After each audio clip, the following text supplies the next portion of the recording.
a grandparent who's been our sponsor showing aging in place. And we still consider aging in place to be an extremely important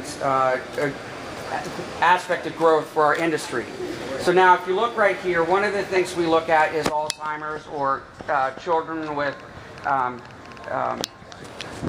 autism, those kind of things. We want to control access within the home. So right here, if you look, we actually have locked this door.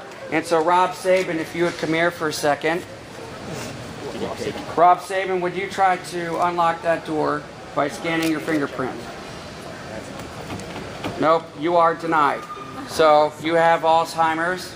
I'm sorry. We don't want you walking around and harming yourself. So me, I have authorization and I can open it up. So whether it's through biometric sensors or it's through RFID, this happens to be a Seidel model that we facilitated through Savant. It gives us the ability to control access within the home. Now these are one of the things that you have to take into consideration when you do like this latch right here is what's called a fail secure latch. So that in an emergency, or it's normally closed, but you have to do a lot of extra programming so that if there is some kind of emergency that happens, that the occupant still has the ability to get outside. So now, in the actual home, or in the bedroom, you've got all sorts of things. So, Laura, if you want to take a second, I'm going to actually give you the headpiece. You can talk about it for just a second, maybe.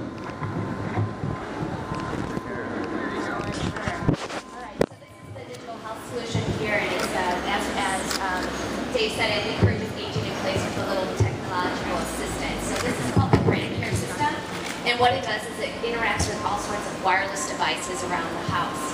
Much like a security system, except we're not monitoring the house as much as we're monitoring activities of daily living, as well as biometric readings. So we're monitoring when someone gets out of bed during the night, and if they don't return within a certain period of time, it's going to call somebody.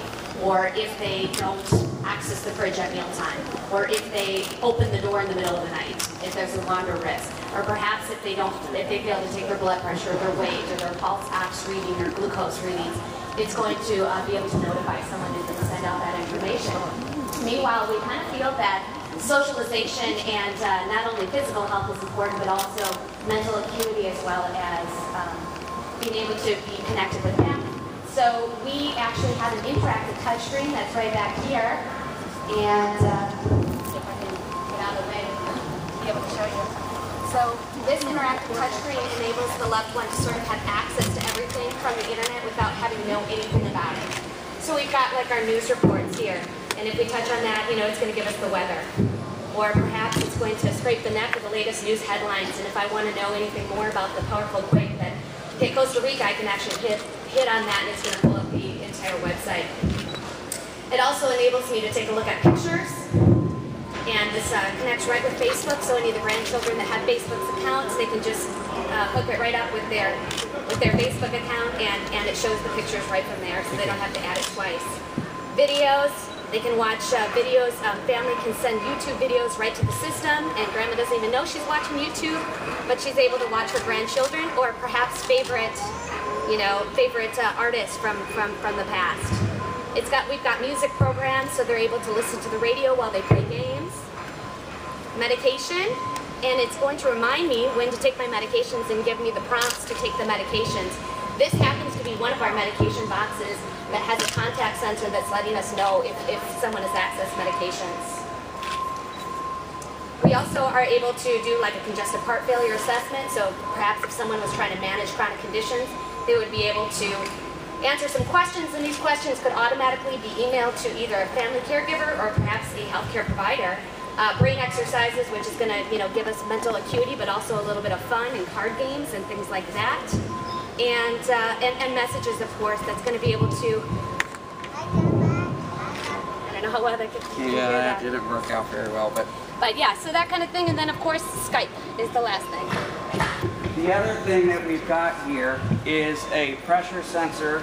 So, and I'm not 100% sure if we fixed it yet or not, but so there's pressure sensors in the bed.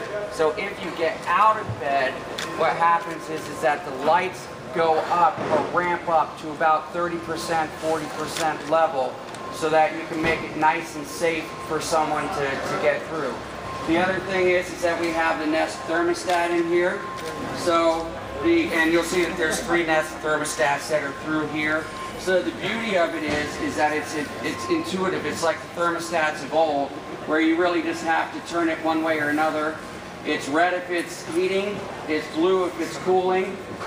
And the thing is that it's really the first artificial intelligent product out on the market, because what it does is it takes about a week to understand what your likes and dislikes are, what your preferences are, and then, as Ron Popeil would say, you set it and forget it.